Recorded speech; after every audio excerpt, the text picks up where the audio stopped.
¿Qué tal? Buen día.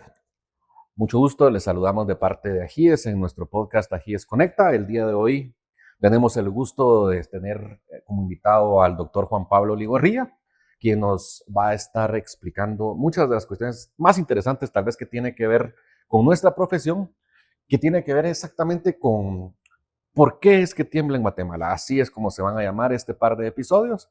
Así que primero que todo, buen día, doctor. Muchas gracias por Gracias, acompañarnos. Byron. Gracias a ustedes y gracias a Gies por la oportunidad de comunicarnos aquí. Pues muchas gracias, doctor.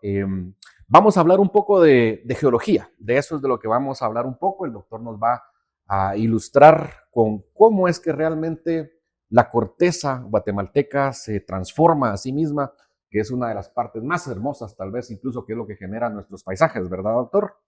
Así es. Y eso combinado con el ambiente tropical lo hace mucho más espectacular, por supuesto, la biodiversidad, etcétera. Pero sí, en el origen esa es la conformación geológica del país. Excelente, doctor. Cuéntenos un poco primero, doctor, ¿cuál, ¿cómo llegamos aquí hoy con usted? ¿Cuál es su background académico? ¿Cómo llegué a esto?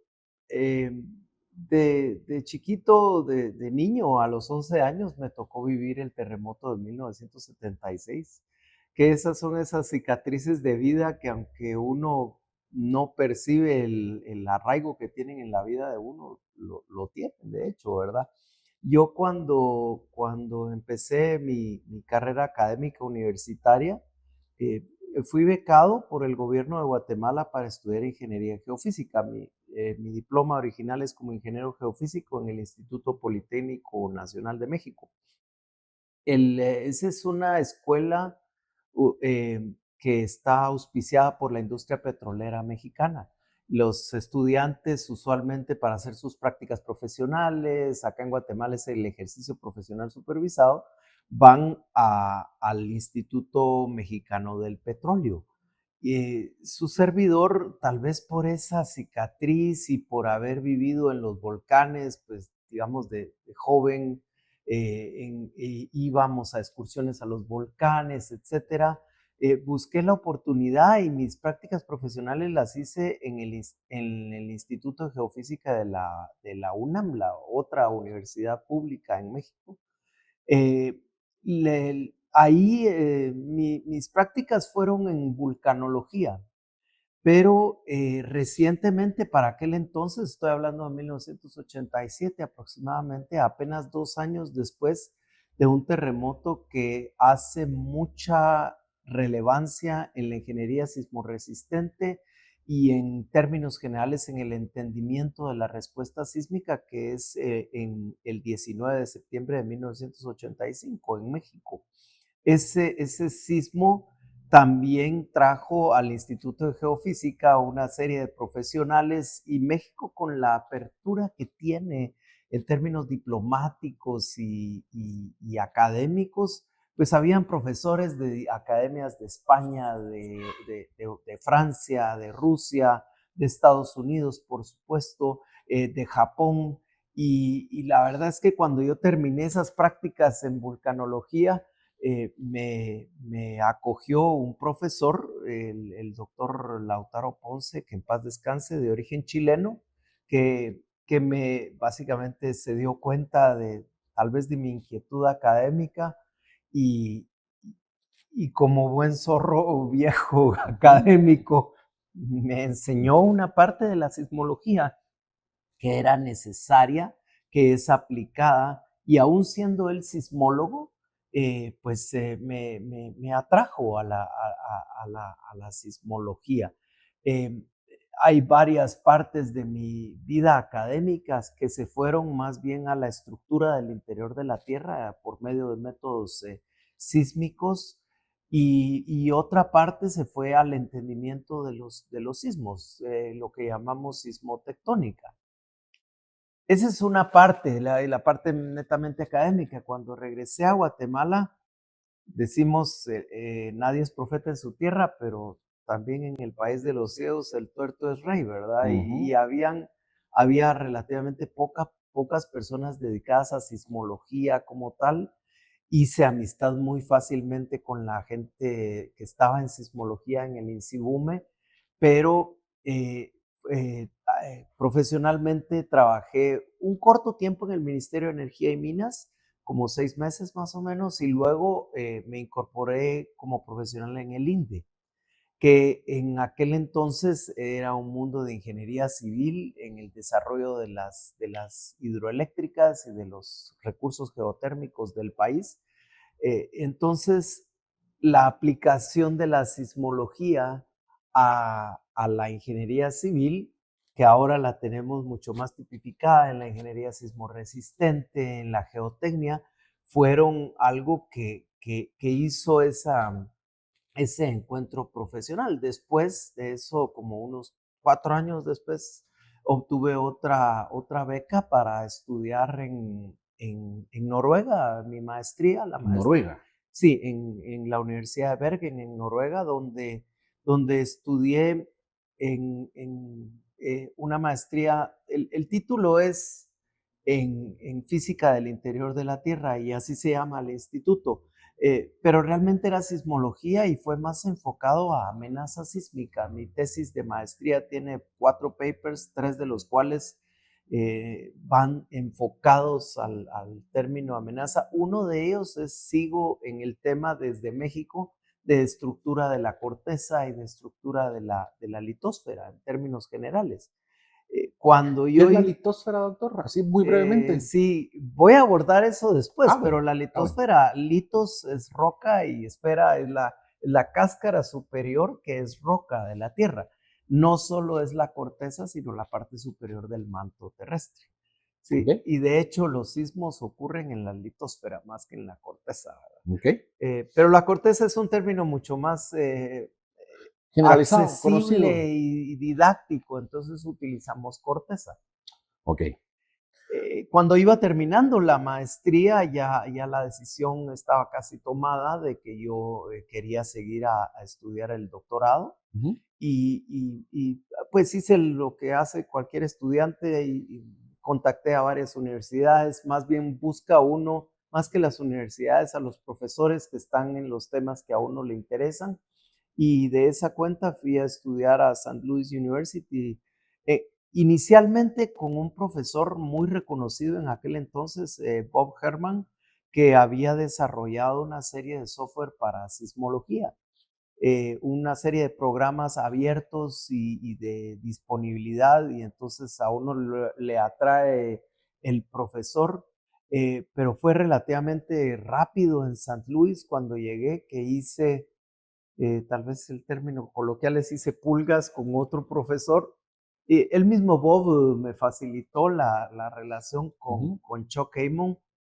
Chuck Amon venía de la escuela de Penn State y había estado en Santa Cruz, California, traía mucha influencia del uso de ondas sísmicas para un artificio que se llama funciones receptoras. Eso lo que es un artificio de procesamiento de datos que utiliza señales sísmicas para describir la estructura de la litosfera, nuevamente. Mi tesis doctoral trata de funciones receptoras, se desarrolló ahí una metodología de funciones receptoras, pero traigo a colación esto porque la herramienta matemática es algo que se llama deconvolución. Y la deconvolución nos sirve para entender respuesta sísmica, nos sirve la deconvolución para entender la estructura de las fuentes sísmicas, cómo liberaron sus esfuerzos, los terremotos grandes, y por supuesto para la estructura de la litosfera y otros artificios más. Entonces, eh, ya mi enfoque siempre fue regresar a Guate y venir a trabajar acá. Yo estaba en el INDE todavía con una relación laboral, pero la Ley General de Electricidad ocurrió y fue promulgada y fue aprobada por el Congreso mientras yo estaba en el segundo año del doctorado, y el INDE pasó por una transformación institucional y muchos de mis colegas y compañeros de escritorio no sabían qué hacer conmigo, literalmente, porque unos estaban en una unidad, otros en otra. decíamos, che, ¿qué hacemos con Juan Pablo? Pues ahí donde yo estoy no nos va a servir.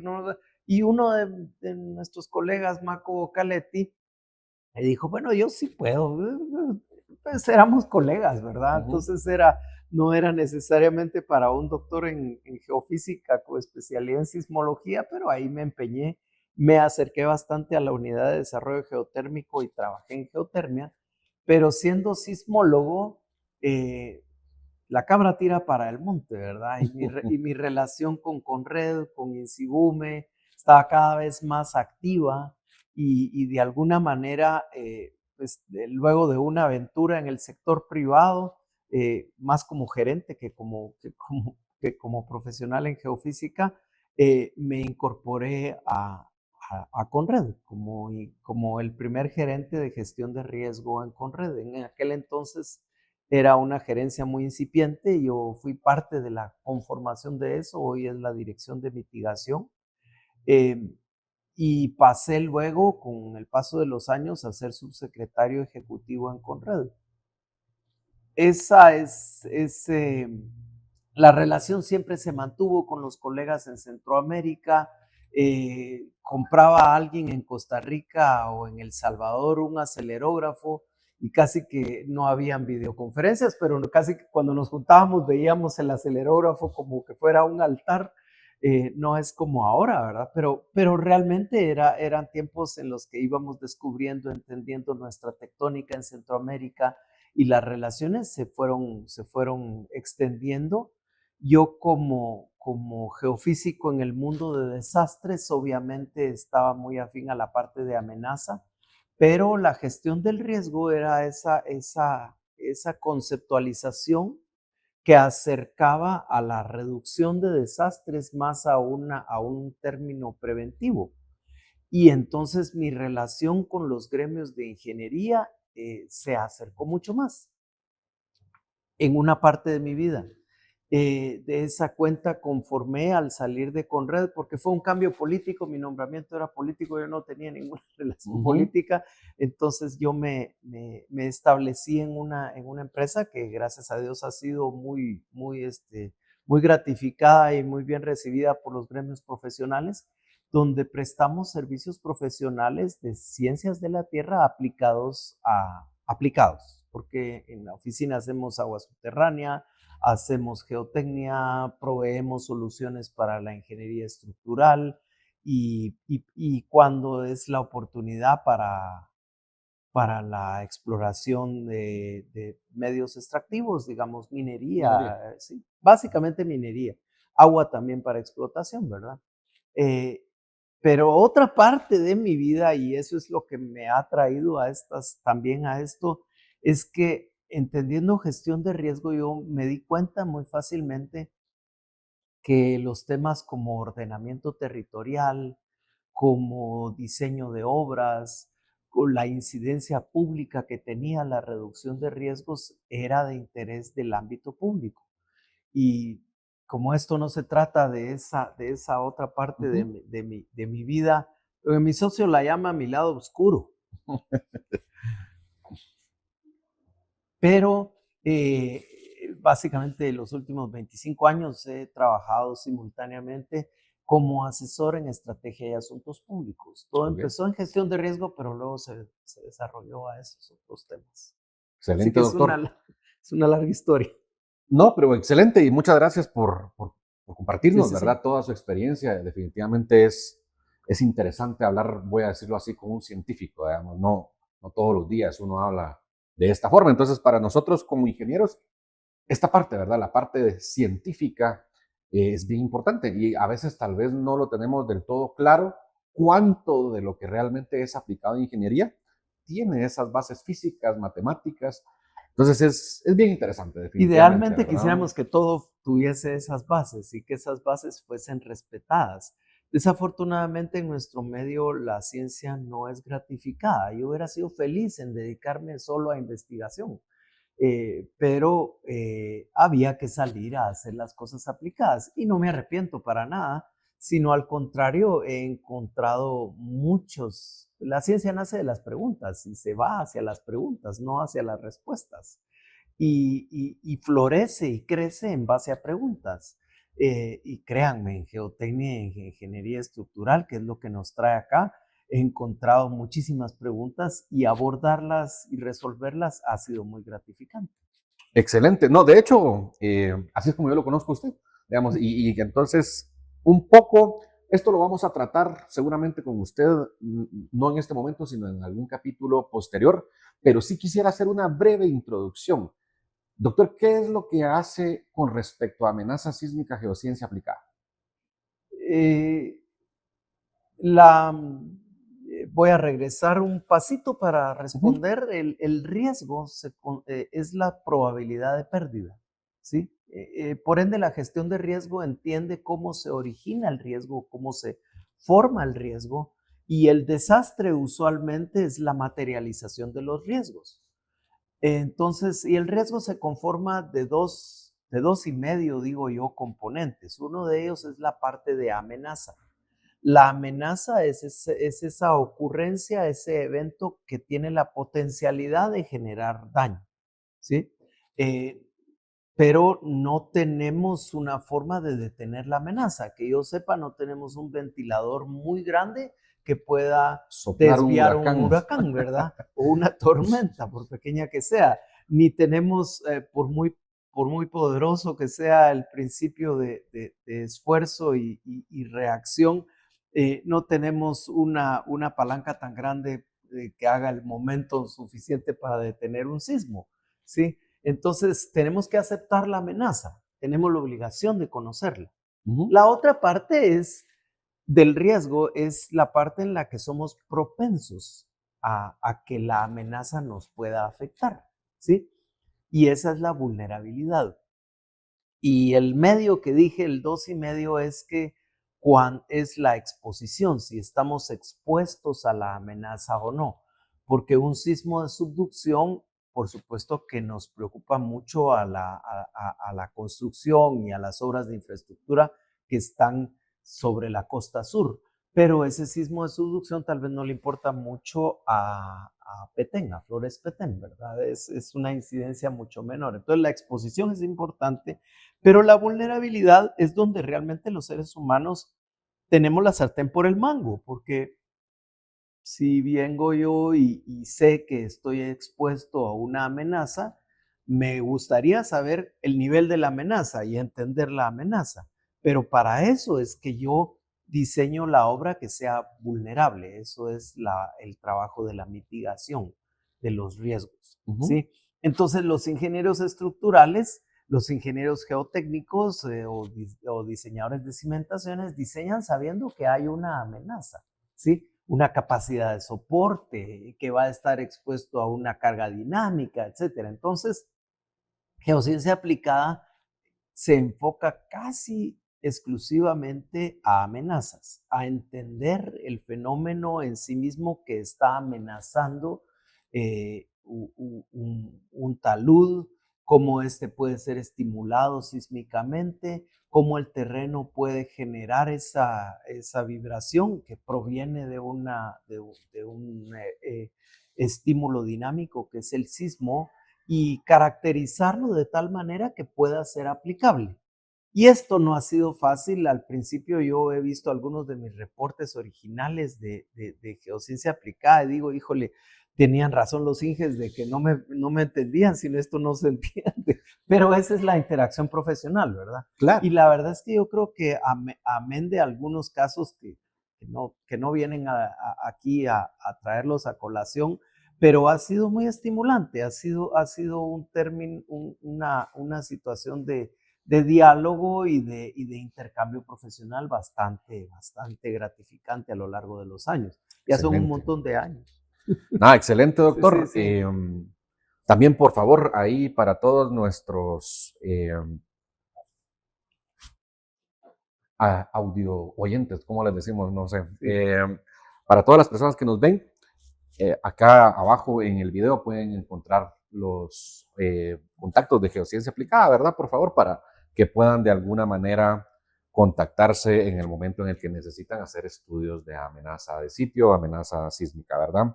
Entonces, doctor, entremos un poquito La materia. a conocer qué es lo que realmente pasa en Guatemala, porque lo vivimos todos los días cada vez que vamos en un carro a cualquier lado. Digamos, acá hay montañas, ¿verdad? ¿Por qué?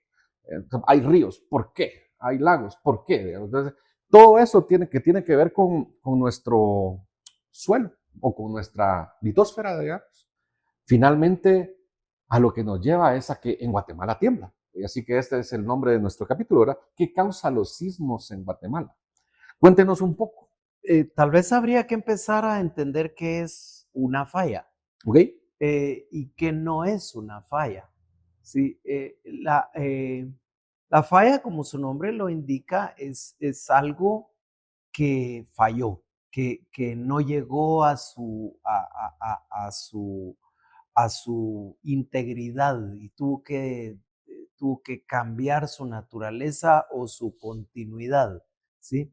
Y resulta de acumulación de la deformación. Digamos, si yo tengo un tope a esta taza y la empujo y la empujo y la empujo, lo que estoy acumulando es la deformación, en este caso de su posición. Y llega al punto en que yo ya no puedo soportar con esta cuña y esto se mueve, ¿sí? Es básicamente eso mismo, es la teoría llamada de rebote elástico.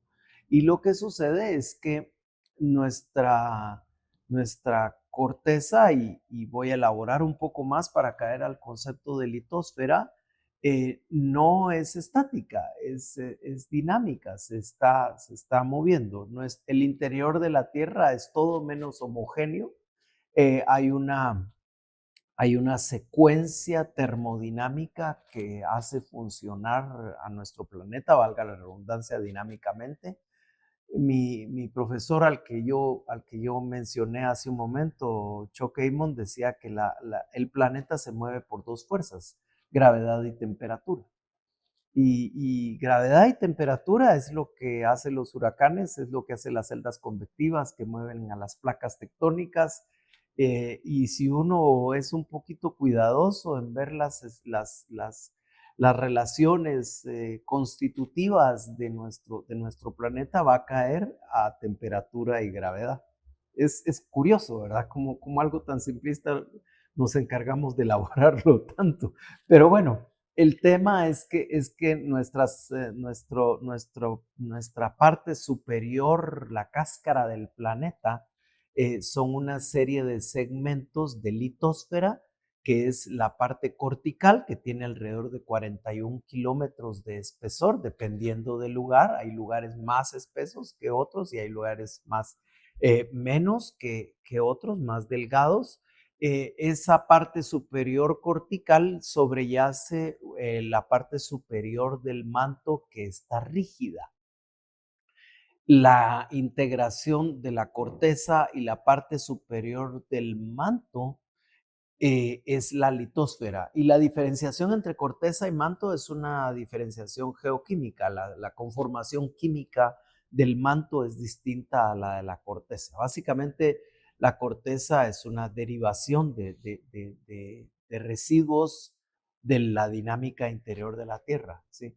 Del interior de la Tierra surge los volcanes, que es una liberación térmica de, de, de energía del interior de la Tierra, pero esa dinámica a nivel global, a nivel terrestre, mueve esa serie de segmentos de piezas y de segmentos continuos de litosfera, que son las placas tectónicas. Entonces, las placas no son placas de corteza, son placas de litosfera. ¿Ok? Eh, y sí hay una relevancia en definir la litosfera, porque de la conformación que influencia tanto del manto superior, Ujú. viene en parte la dinámica que tenga la parte superior. Entonces, estos segmentos superiores que se mueven entre sí son relativamente rígidos, por eso se llaman litos. Y no todos están de acuerdo ni son tan corteses como el tráfico en la ciudad de Guatemala, que todos nos damos paso. Eh, No, las placas tectónicas se encuentran entre sí, A veces pasan una al lado de la otra, a veces se separan entre sí y, y todas las combinaciones anteriores, diríamos, en un examen de Ujú. selección múltiple en la academia, ¿verdad? Entonces, en algunas ocasiones las placas chocan entre sí y como el espacio es limitado, si son dos segmentos de litósfera o cortezas continentales, no encuentran el espacio y empiezan a ascender. Es el caso, por ejemplo, de los Himalayas. Los Himalayas es una colisión del continente ¿De la India? de la India que choca contra Eurasia y nos da eso. Los Alpes suizos, digamos, bueno, los En Alpes algún momento europeos hace en general muchos, es una colisión, de es un Italia, encuentro y digamos. que genera eso muy antiguo, sí. Eh, pero también las placas a veces no tienen esa equidad de fuerza y es Ujú. un choque entre titanes, sino que una es más Más, delgada o está más fría que la otra, porque ahí entra la parte térmica y entonces cuando chocan, una de ellas, que es la más fría, tiende a hundirse y la otra a cabalgar por encima de la otra. Eso es una zona de subducción que nosotros tenemos aquí, la trinchera mesoamericana al sur de Guatemala. Y cuando nos dicen hubo un terremoto de subducción o un sismo de subducción, estamos hablando de ese fenómeno. Y lo que pasa es que la corteza oceánica es menos espesa que la corteza continental o que la litosfera continental. Entonces, y se está moviendo mucho más rápida, el estímulo que la está moviendo es más rápido y es más pasiva la corteza continental, entonces se genera la subducción. ok. Y existe el otro caso, y esto estoy tratando de simplificar algo que es, por supuesto, mucho más elaborado en la naturaleza. Existe el fenómeno en el que por los esfuerzos que existen, los esfuerzos tectónicos, las placas no, se segmentan y entonces esas partes, esos segmentos de placa empiezan a transcurrir entre sí, como A moverse a lateralmente, correrse digamos. lateralmente. Esas son las fallas transcurrentes. Y nosotros tenemos nuestro ejemplo también en Guatemala, el sistema de fallas Motagua-Polochic, llamados así porque a lo largo de las trazas principales de esa segmentación corren los ríos Polochic y Motagua, pero también el río Chixoy, por eso se llama Chixoy-Polochic. Y a veces hay quienes le dicen Chixoy, Polochic, Chamalecón, la falla de Jocotán, que va a caer a Honduras, y la falla Motagua, que en 1976 nos dio ese sismo tan relevante en nuestra historia. Entonces las fallas, volviendo Sí. son exactamente, son esos lugares en donde cede la corteza expuesta y entonces encuentra una oposición y en el momento en el que encuentra esa oposición, pues se transcurre. No todas las fallas ocurren en sismos tan drásticos y tan traumáticos como lo que se dedica a nuestro gremio. Digamos, hay algunas que van corriendo poco a poco, poco a poco. Doctor, y entonces eso significa que no todos los sismos o los movimientos en realidad nos interesan, por decirlo de una manera coloquial. Tal vez la forma que yo lo plantearía es, eh, tal vez no todas las fallas generan sismos. ¿Ok? Porque hay lo que se necesita para que haya un sismo importante, ¿sí? Lo que llamamos un terremoto, ¿sí? O vaya, un temblor que genera ondas sísmicas, que es al final lo que nos afecta, se necesitan condiciones particulares. Esas condiciones, ya lo dije y elaboré suficientemente, es la conjunción de esfuerzos a nivel de corteza y litósfera, pero también se necesita que los esfuerzos puedan ser acumulados y esa acumulación se da con un confinamiento. Entonces, nosotros podemos tener una coincidencia de esfuerzos en la parte superior, en los primeros 200, 300 metros, y De ahí profundidad se refiere. de profundidad exactamente, y entonces lo que hay es deformación. Por supuesto que la deformación tiene que encontrar materiales que sean deformables, ¿sí? Entonces, cuando los esfuerzos coinciden, no hay confinamiento, lo que se va es generando una deformación paulatina. Y esa deformación paulatina a nivel cortical son plegamientos que les dicen montañas. En realidad, las montañas, los cerros, la Sierra de las Minas, por ejemplo, es un plegamiento metamórfico que resulta precisamente de la deformación de una plataforma continental. Entonces, no toda la Sierra de las Minas se construyó a partir de sismos, sino es a partir de una deformación. Una elongación, llamémoslo. Digamos, no encuentra espacio la corteza, y voy a usar como ejemplo tal vez esta misma servilleta, porque si esta servilleta yo la comprimo, como no tiene la capacidad de encogerse, así rápidamente se deforma. Mm, sí, Y entonces lo mismo sucede con algunos de los materiales de la parte superior de nuestro planeta. La, Hay distintos tipos de rocas. Sí, claro, la clasificación básica de ígneas, metamórficas y sedimentarias, eh, que encuentran los sistemas de fallas, y los esfuerzos pueden generar distintos efectos. ¿Sí? Si yo encuentro segmentos de corteza madura, digamos que más dura, voy a sí. ser simplista en el término, pues es más fácil que estos no cedan y encuentren la coyuntura adecuada, el confinamiento suficiente, y la acumulación de esfuerzos genera un sismo, pero cuando no, se genera una deformación. Y sí hay algunas trazas que aparentan discontinuidades, sin el aparentan, son discontinuidades. Y Sí. entonces tenemos plegamientos, discontinuidades, tenemos también fallas, entonces las fallas es uno de los tantos elementos estructurales que reflejan la dinámica del terreno. Y tal vez valga la pena que yo haga énfasis en esto. Usualmente, y eso nos pasa en el medio profesional, que nos dicen: mire, Inge, es que por aquí pasa una falla, ¿sí? Ujú. Y tienen miedo de que va a haber un terremoto ahí en el patio de la casa, y ya no digamos abajo Ok. de la cocina de la señora, ¿verdad? Pero en realidad lo que nosotros observamos en la superficie son fracturas que fueron el rezago y la continuidad de lo que fue una falla. En 1976, el sismo del Sí. 76, se nucleó a 11 kilómetros de profundidad. Y lo que vemos en la parte superior es la extensión de De esa, esa de ruptura. esa ruptura, pero no es la ruptura que realmente libera los 7.5 de magnitud de momento que tuvimos, o de magnitud de superficie que tuvimos en ese entonces.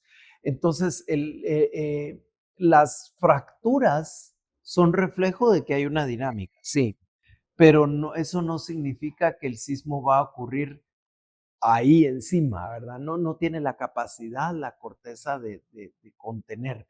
Los últimos sismos notables, o la secuencia de sismos notables que tuvimos en Guatemala en julio del año pasado, que son sismos que ocurren aparentemente en la extensión de la falla Jalpatagua, eh, y que coinciden con el sur del Claven de la ciudad de Guatemala, más bien con la falla Misco, o la extensión de la falla Misco, se dieron a unos 4 o 5 kilómetros, ¿sí?